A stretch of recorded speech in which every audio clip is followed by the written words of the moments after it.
आरक्षण के जनक छत्रपति शिवाजी महाराज जी की जयंती के अवसर पर आयोजित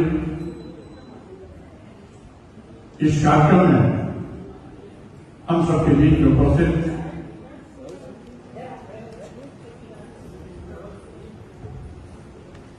पद्मश्री से सम्मानित प्रोफेसर एस.एन. पुरी साहब जी, हमारे बीच में उपस्थित professor Jitendra Rao ji, professor Rakesh ji, professor Suresh Babu जी, श्री राकेश कुमार सिद्धार्थ जी, श्री अमरनाथ प्रजापति जी, डॉक्टर सत्या बोरे जी और साथ ही छात्र हमारे बीच में उपस्थित कहीं नहीं मन चाहे तरीके से आगे बढ़ रहे हैं।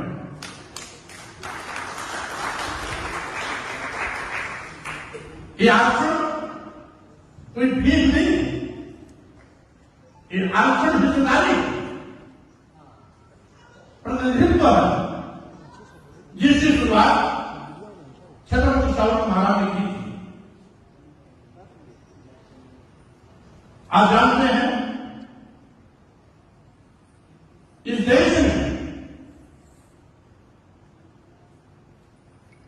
जात पात छुआछूत ऊंच नीच भेदभाव एक अभिशाप के रूप में इस देश को सदैव प्रतीत करता रहा। मानवता के साथ क्रूरता मजाक करता रहा, भेदभाव का नतीजा था इस देश का जो बहुसंख्यक समाज जिसे कभी शूद्र कहा जाता था, जिसकी पहचान आज अनुसूचित जाति, अनुसूचित जनजाति और पिछड़े वर्ग के रूप में, जिसमें देश की महिलाएं भी समग्र रूप से शामिल हैं, ये अवसर जीवन जीने के लिए मजबूर थे। जान से बढ़कर जिंदगी जीने के लिए इनको मजबूर किया जाता था। इसके लिए हम अपने उन सारे महापुरुषों को नमन करते हैं जिन्होंने लगातार तालमेल संघर्ष के माध्यम से हमारे समाज और परिवार का रास्ता प्रशस्त करने का काम किया। वो चाहे सामाजिक क्रांति के अनुरूप जो भी बात पढ़े रहे हों, छत्रपति शिवाजी महाराज, सावित्रीबाई फुले, भारतीय संविधान निर्माता परम पूज्य बाबा साहब डॉक्टर अम्बेडकर, पेरियार रामास्वामी नायकर, नारायण गुरु, संत गाड़गे और उत्तर भारत में महामना राम वर्मा जी, पेरियार लाल सिंह यादव जी, बिहार के लेन कहे जाने वाले बाबू शहीद बाबू देव कुशवाहा जी, और सामाजिक परिवर्तन की बात को घर घर जन जन तक पहुंचाने वाले सामाजिक परिवर्तन के महानायक मानव कांशीराम जी, इन सभी महापुरुषों को मैं कोट को नमन करता हूं, वंदन करता हूं, क्योंकि आज ये भारत देश जो कभी विश्वगुरु था, आज भी तथाकथित बुद्ध के विशाल दुनिया को प्रकाशित कर रहे हैं। आज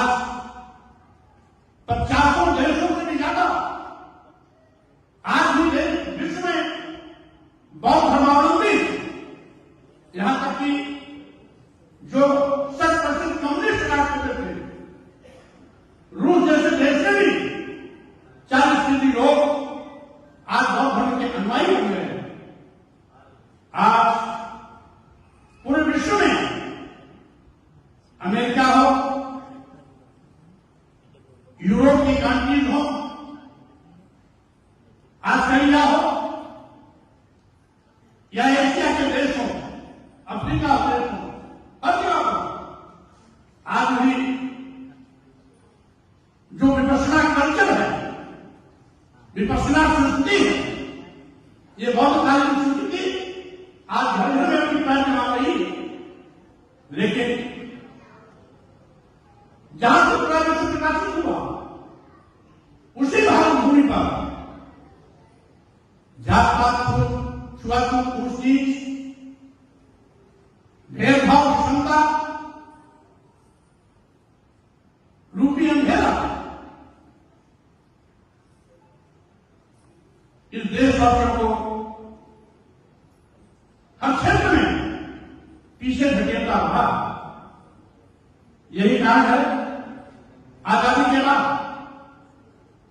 हमारे देश के संविधान निर्माताओं ने, जिसमें सबसे महत्वपूर्ण और अग्रणी भूमिका बाबा साहब डॉक्टर अम्बेडकर की रही है, लंबी बहस के बाद जो वर्तमान स्वरूप आया, वर्तमान स्वरूप आया समाजवादी, लोकतंत्रात्मक, धर्मनिरपेक्ष रास्ते से चलते हुए समतापूर्ण समाज की स्थापना कर मानव मानव एक समान का दर्जा देने का जो भारतीय संविधान ने काम किया है, उसी का नतीजा है कि हजारों साल का अंधेरा छटा है। लेकिन उसके बावजूद यह मानसिकता के लोग आज भी भारतीय संविधान की कसम खाने वाले लोग भारतीय संविधान के साथ घिनौना मजाक करने की कोशिश करते रहते हैं। हमने चेहरे देखे जो डॉक्टर मंसूबे पालन संविधान बदलने का। अभी लोकसभा में जब पहुंचे हैं तो प्रारंभिक स्वरूप संविधान बदलने की साजिश करने वाले लोग बाबा साहब डॉक्टर अम्बेडकर की स्मृति में भारतीय संविधान को शर्मिंदा होकर के एक बार नहीं अनेक बार संविधान को अपने माथे पर लगाते नजर आए। यह आपकी ताकत, यही लोग सत्ता में बैठे हुए लोग आज लोग उनको खत्म करना चाहते हैं, भारतीय संविधान को बदलने की कोशिश कर रहे हैं। लेकिन ये लोग डॉक्टर की व्यवस्था की देन बाबा साहब डॉक्टर अम्बेडकर ने इस देश को जो हर व्यक्ति को वोट देने का अधिकार दिया है, ये वही उनकी ताकत है जिसके बलबूते पर संविधान बदलने वालों का इरादा बदल गया। संविधान बदलने वाले लोग मुंह की खाए जो 400 के पार की बात क्या करते थे, बैसाखी का है। और साथ ही साथ मैं कहना चाहता हूं इसी तरीके से अगर आप सजग रहेंगे, सावधान रहेंगे, तो स्वाभाविक रूप से ऐसी मानसिकता के लोग जो संविधान को बदलने की नाकाम कोशिश करते हैं, उनको सदैव आगे भी मुंह की खानी पड़ेगी। मैं आपको ये भी कहना चाहता हूं साथियों, आज कहने के लिए सत्तारूढ़ दल के नेता संविधान की कसम खाते हैं, लेकिन संविधान की व्यवस्था के साथ खिलवाड़ कर रहे हैं। हमें कहने में कोई बुराई नहीं, राजनीतिक मंच नहीं, हम अपने महापुरुषों की जयंती मना रहे हैं और ऐसे महापुरुष जयंती मना रहे हैं जिन्होंने आरक्षण देने की शुरुआत की।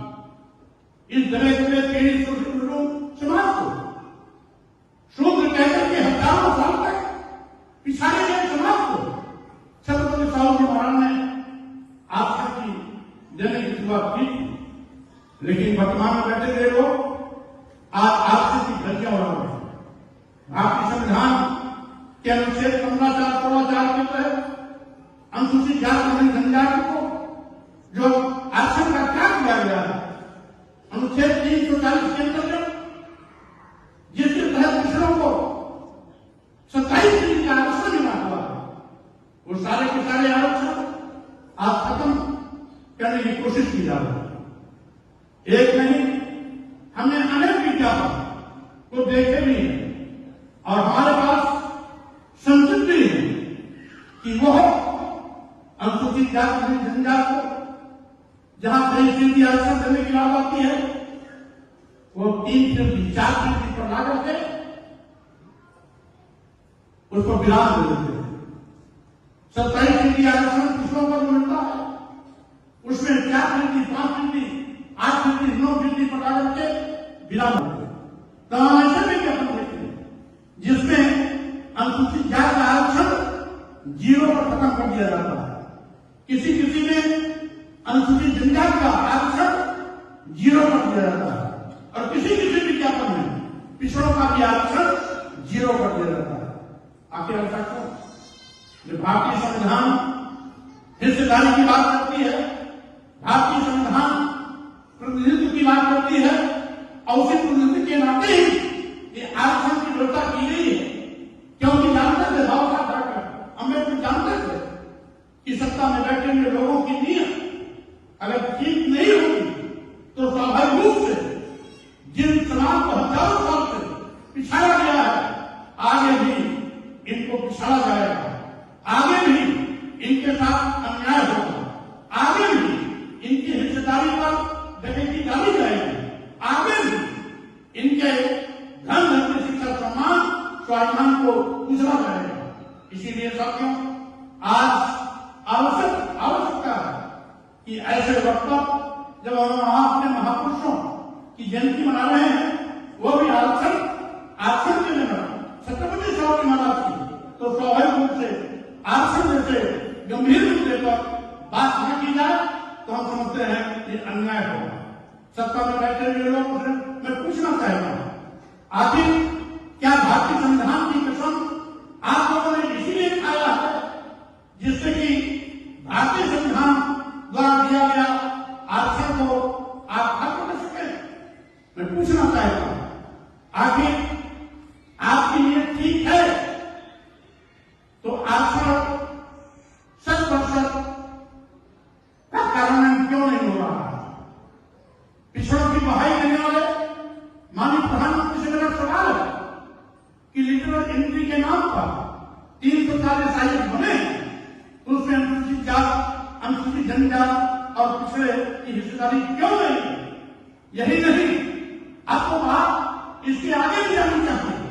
न्यायपालिका किसी के बाप की बपोती नहीं, न्यायपालिका में बैठे हुए लोगों में भी हमारी हिस्सेदारी होनी चाहिए, चाहे उच्च न्यायालय हो, सर्वोच्च न्यायालय हो, उसमें भी आज कॉम्पिटिशन के माध्यम से चयन होना चाहिए।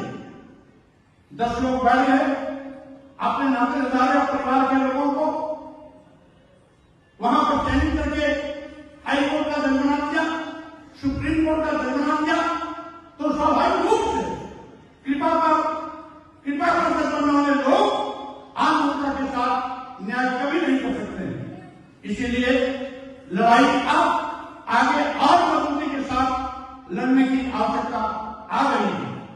आखिर डॉक्टर अम्बेडकर की चाहत थी कि सरकार का पैसा किसी भी संस्थान में लगा, गवर्नमेंट सेक्टर का हो या प्राइवेट सेक्टर का हो, जहां भी सरकार का पैसा लगता है वहां पर अनुसूचित जाति, जनजाति और पिछड़ों की भागीदारी सुनिश्चित करने के लिए आरक्षण को अवश्य लागू किया जाए।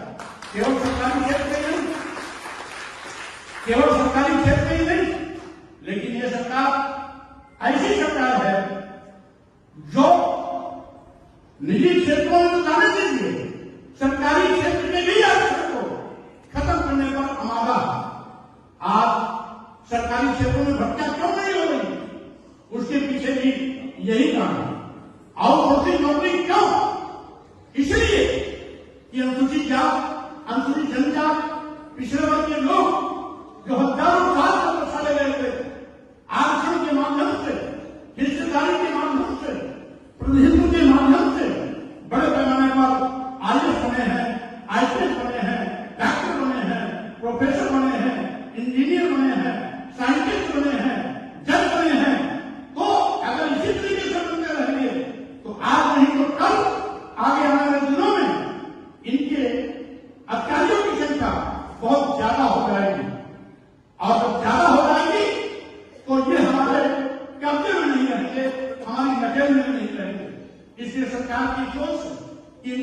कमजोर बनाया जाए, इनको लाचार बनाया जाए, इनको मजबूर बनाया जाए, इनकी सरकारी नौकरियां छीनी जाए, इनका आरक्षण खत्म किया जाए।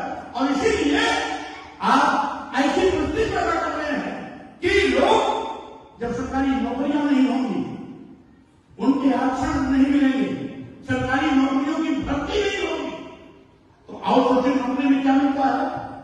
8,000, 10,000। मान लो 10,000, 12,000 कोई पाता है और शहर नौकरी शहर में मिलती है, ग्रामीण क्षेत्र में नहीं मिलती। शहर क्षेत्र में अगर 12,000, 10,000, 15,000 की कोई नौकरी पाता है तो 5,000, 6,000 तक कम से कम उसका रहने का एक ठिकाना होना चाहिए। बचे कितना? 5-6,000 बचे।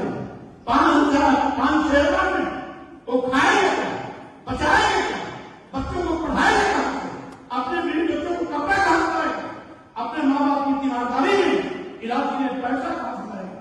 इसका मतलब है मजदूर पैदा कर रहे हैं कि अगर मजदूर रहेगा तो मेरे 5 किलो 10 किलो चावल पर मेरा मरीज बनेगा और मेरा यही सरकार की गंदी सोच को समझने की आवश्यकता है। साथियों, ये आउटसोर्सिंग नौकरी देश के नौजवानों के आंख में धूल झोंकने की कोशिश है। आउटसोर्सिंग नौकरी सरकारी नौकरियों पर डकैती है, सरकारी नौकरियों पर रोक इस देश के दलितों, आदिवासियों, पिछड़ों को आगे बढ़ने से रोकने का एक नायाब तरीका। इसलिए इनकी इन घिनौनी हरकतों को हमको अच्छी तरीके से परखने की आवश्यकता है। साथियों, मैं ये भी कहना चाहता हूं, आज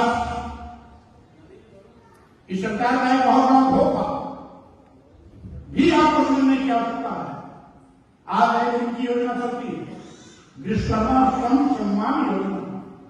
क्या है ये योजना? है कि बढ़ई का लड़का बढ़ईगिरी करे, लोहार का लड़का लोहारी करे, प्रजापति का लड़का चाट चला करे, मोची का बेटा जूता काम करे, सब्जी बेचने वाले का बेटा सब्जी पैदा करे, दूध दही बेचने वाले का बेटा दूध दही बेचे, जानवर की खाद निकालने वाले का बेटा जानवर की खाद निकाले, यानी पुस्तैनी पैसे की ओर जाना चाहते हैं। आप सीधे शिक्षा का ही कर रहे हैं।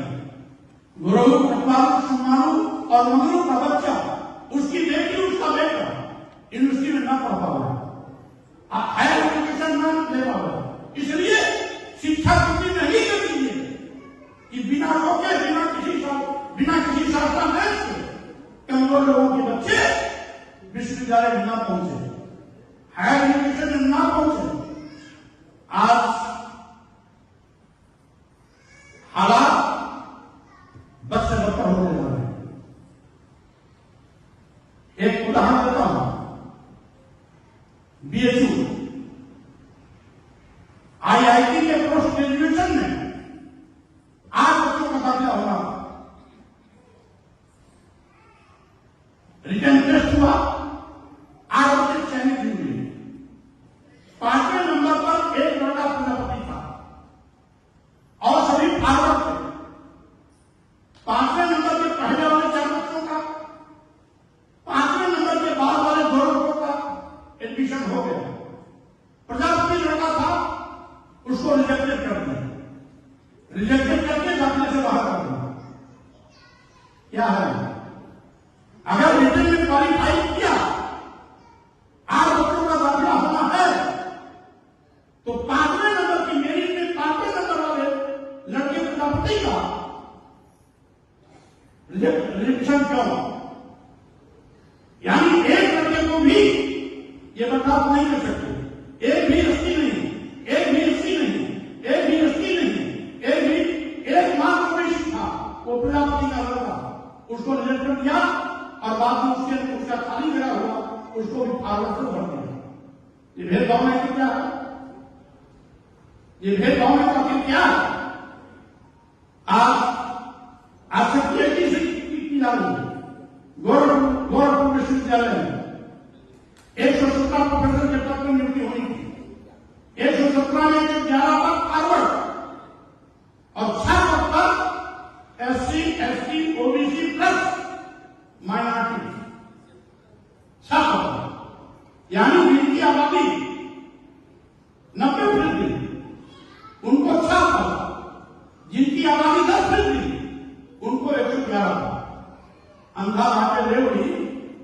अपना अपना दे।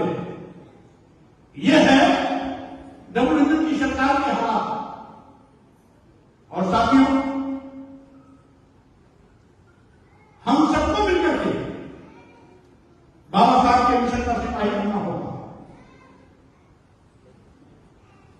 छत्रपति साहू जी महाराज ने जो आरक्षण के माध्यम से 90% लोग 90% हिस्सेदार को सहभागीदार बनाने के लिए आरक्षण की व्यवस्था की, उसको बचाने के लिए सिपाही के रूप में तैयार होना पड़ेगा। अकेला समाधान नहीं होगा, अकेला समाधान नहीं होगा। अकेले रामचंद्र पटेल जी सिर्फ खड़े हो जाए तो भी मालूम का होने वाला नहीं है। लेकिन इस देश में हर व्यक्ति अगर सीना तान के खड़ा हो जाए, अपने सम्मान और स्वाभिमान के लिए, बाबा साहब के संविधान को बचाने के लिए, साहू जी महाराज ले गए आरक्षण को जीवन बनाए रखने के लिए, तो स्वाभाविक रूप से मैं कहना चाहता हूं, जिस प्रकार से अभी सरकार को घुटना टेकना पड़ा है, आगे भी घुटना टेकना पड़ेगा।